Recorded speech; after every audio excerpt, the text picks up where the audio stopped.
What's up YouTube and welcome to a new video. Now I follow a bunch of other automotive YouTube channels and I noticed that lately they all started to talk about a certain type of car.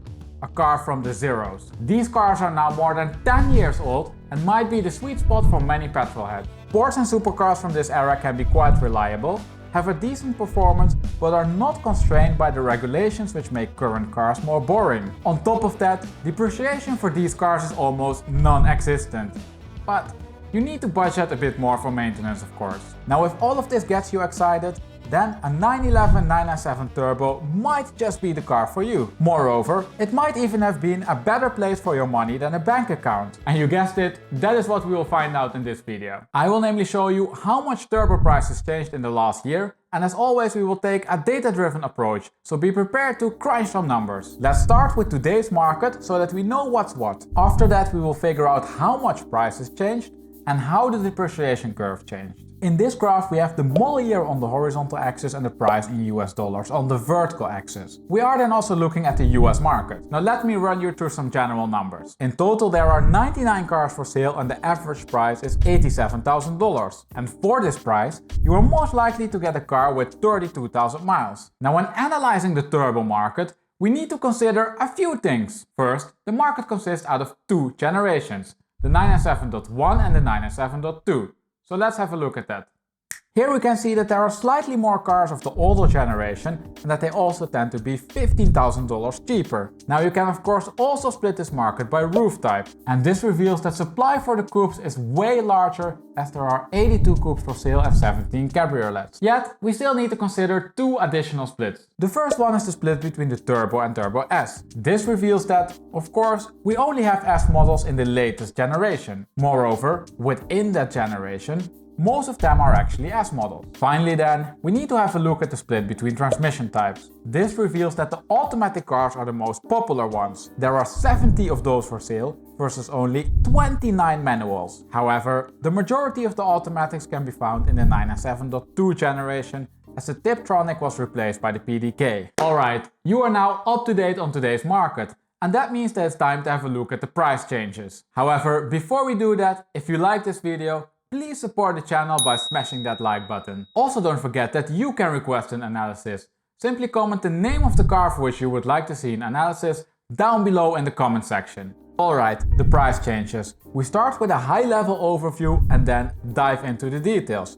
And this means that we will start with the price and mileage distributions. Over here we have the price distributions for 3 dates: September 2019, July 2020 and March 2021. You can see that between September 2019 and July 2020 prices didn't really move. Well, the median price went up with $1,300, but this is not enough to speak of a price increase. Yet, if we look to the next price distribution, the one of March 2021, then we can see that it lays a bit more to the right than the one of July 2020. The median price did then also go up with $8,000, and this increase is statistically confirmed, meaning that it is unlikely to be the result of chance. So congratulations if you own a 997 Turbo, or at least it looks like I should congratulate you. But there's a bit more to it. This price change over here is namely based on the median price for the full market. And that of course means that it can be the case that only certain market segments are driving this change. Furthermore, it could be so that the market composition changed. If we for example look at the mileage distributions,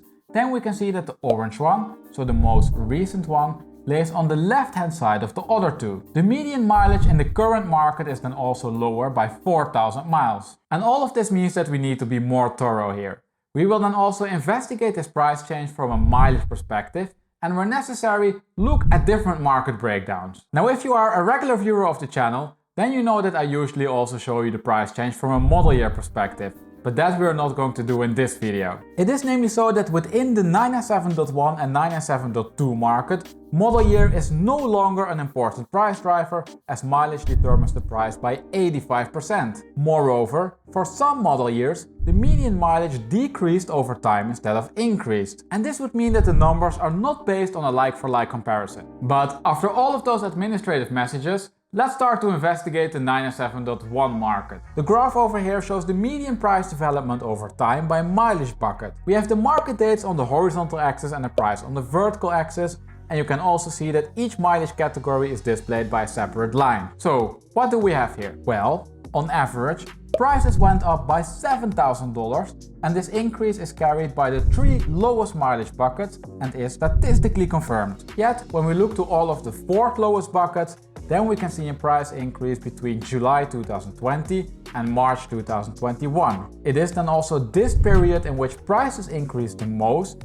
and the most severe increase is visible for the bucket which contains cars with a mileage between 21,661 miles and 32,300 miles. And since September 2019, these cars went up with $14,000. And that is not bad, I would say. There is, however, also something strange going on in this graph. And as you probably saw, that is the price development for the lowest mileage cars. After all, this group is usually the one which goes up in price first. Let's split this graph now by transmission type to find out if there is a certain market segment which is driving prices down here. The graph on the left shows now the development for the manuals and the one on the right for the automatics. And this reveals that both markets trended up for the lowest 3 buckets. However, the absolute increase is slightly stronger for the manuals. For those, the median price went up by $9,000. For the automatics, this was $5,000. Now what is strange is the development for the automatics in the 2 buckets with the lowest mileage. These show a slight downtrend in the last months, while, if anything, it are these buckets for which you might expect an increase. To figure out what's going on here, we need to zoom into the market. Here you can see now the 997.1 market split by transmission type for each market date. First, you can see that in both graphs, the orange line lays above the green and the blue line. Hence, prices indeed went up. Yet, as we saw before, this increase is smaller for the automatics than for the manuals. Also, but this is a bit hard to see here, the market shrunk a lot.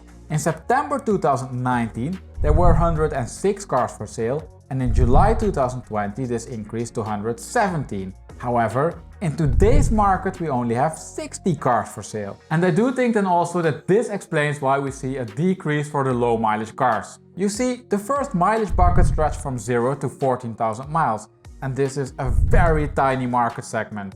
In the automatic market you can see that there's a group which is priced at the bottom of the price range. And this group is responsible for the downtrend in the automatic prices in the last few months. Therefore, I wouldn't be too worried if you have an automatic 997.1 turbo in your garage. Actually, it would be quite nice to have one in your garage, or in my garage. Now if we look then at the manuals, then we can see clearly that prices increased more severe. There are even some outliers on the upside of the price range. Now, let's talk about those depreciation lines. On average, a 997.1 turbo loses $500 per 1,000 miles driven, or 0.6% of its value. And this is quite a respectable number, and you can also see that the number didn't really change over time. The slope of the depreciation curve is almost the same for every market date. Yet, please keep in mind that this number of $500 per 1,000 miles is an average number. It is slightly higher for the low mileage cars and slightly lower for the high mileage cars. And with that, let's sum up the 997.1 part of the analysis. 997.1 prices increased slightly, and the increase mainly took place during the last few months. Also, it is important to note that this increase is mainly visible for the manuals. The picture for the automatics is more blurry. However, on a market level, we can say that prices didn't fall. Now the question is, of course, how does all of this look for the 997.2 market? Did prices increase more, or did they actually go down? You guessed it, that is what we will find out now. And just as with the 997.1 analysis, we will start with a high-level overview and then zoom into the details. However, the manuals are extremely rare in this market segment. We therefore can't investigate those. For some dates there are only 2 manuals for sale. We will then also only cover the automatics here. Now then, this graph shows the price development for the 997.2 automatics. And you can see that between September 2019 and March 2021, prices increased for all mileage buckets. Yet, the price increase is with $6,000, slightly less than for the 997.1 market. This increase is then also on the edge of being statistically confirmed. Now, like I already said, we don't have enough data points to also look at this picture for the manuals. Therefore, let's split it by the normal turbos and the turbo S's. On the left we have now the base model and on the right the S model. If we start with the base model, then we can see that it's a bit of a mixed bag. For the lowest and highest mileage buckets, prices decreased, while they remain stable for the green and red buckets. The orange bucket, however, shows a strong increase. Now on average, all of these effects cancel out and the median price hardly increased. Also for the S models, the price developments are a bit mixed, but overall they are slightly more positive than for the base model. For the S, the median price went up with $4,000, and this increase is statistically confirmed. So things are a bit more messy in the 997.2 market than that they are in the 997.1 market.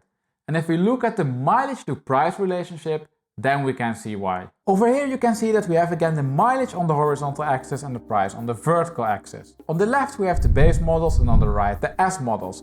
And both graphs only include the automatics. Now first, you can see big changes in market supply. In total, the automatic market went from 53 to 51 to 35 cars. Consequently, splitting it even further by the base and S model means that each category becomes quite small. And unfortunately, this has an effect on the result. Especially for the base market, it is not visible that prices increased. However, for the S market, there is a slight increase visible, but both of these are not as obvious as, for example, in the 997.1 manual market. So, the 997.2 market proved to be a lot more difficult to analyze than the 997.1 market, and results are not as clear.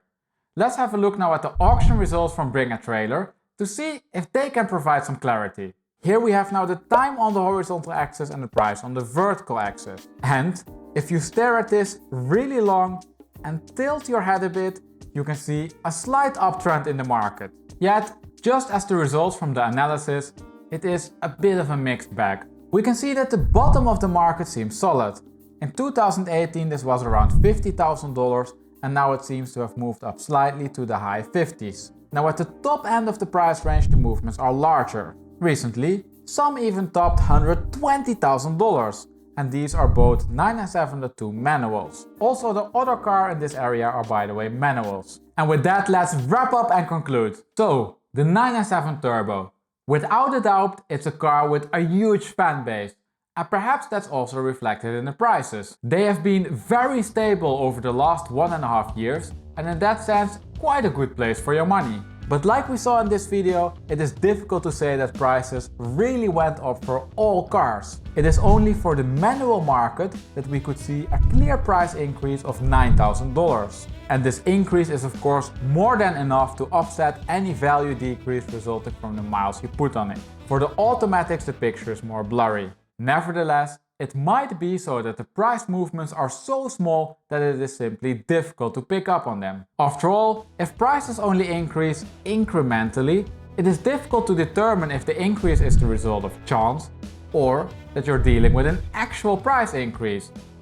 That is of course if you don't have observations from multiple timestamps. So, if you are searching for a car from the zeros, which is a relatively safe place for your money, this might just be the one. It's still quite modern, it's a Porsche, and values are at least not going down. However, if you use the car for what it's made, driving, then you will of course decrease the value. And with that we arrive at the end of this video. But before you click away, please remember to support the channel by smashing that like button. Also don't forget then that you can request an analysis by commenting the name of the car for which you would like to see the analysis down below in the comment section. As always, a huge thank you for watching and I hope to see you next week for a new video.